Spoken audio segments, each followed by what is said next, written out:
We know Hong Kong as the gateway to the Asia-Pacific region, as the financial services hub of the region. South Africa is poised to play that role, but many people are questioning whether it can play that role, whether we have sufficient skills, infrastructure, and the distance of South Africa from so many markets. What's your view? Well, I think South Africa has lots to offer, being a very, very mineral resource-rich continent. And in many respects, it's already acting as a gateway for international markets into Africa. Now, if I were to look into Hong Kong, I think there are a couple of factors that have led to Hong Kong's success as a financial gateway. First has got to be a good rule of law. And Hong Kong has an independent judiciary review system, which is very, very well regarded and respected by international corporates. And secondly, I think it's about the ability for money, for investments, free flow into and out of the gateway system. And I think most investors, most of them would want free convertibility and free remittability. They want that confidence. When they move money in, they want to know that they can move money out freely and vice versa. And that's what Hong Kong has to offer, being supported by a very, very well-regulated system, as well as a good clearing platform.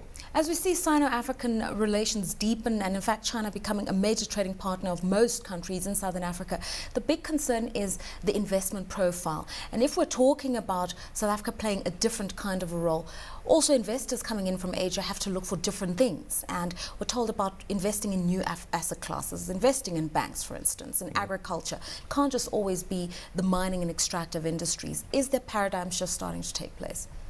Well, I think as a starting point, we have to be excited about the whole China-African corridor.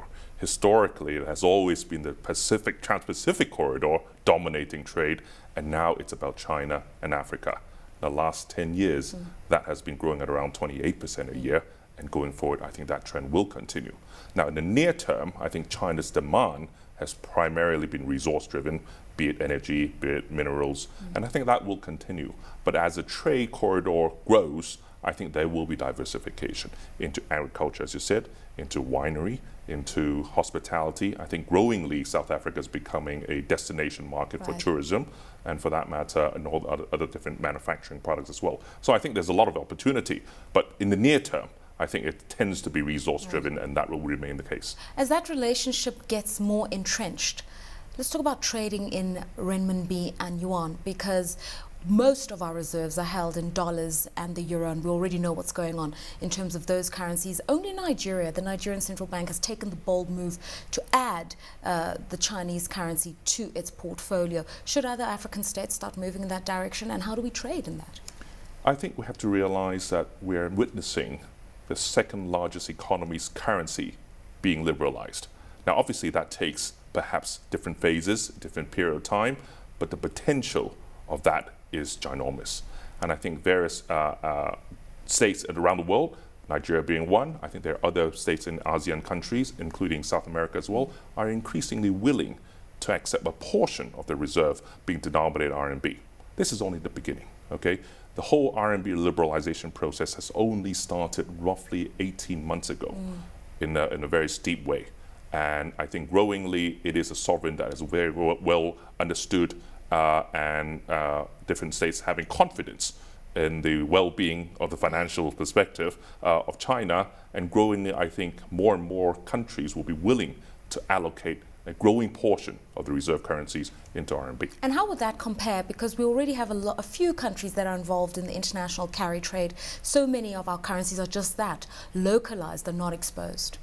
Well, you have to look into RMB, first of all, being backed by physical trading of goods and services.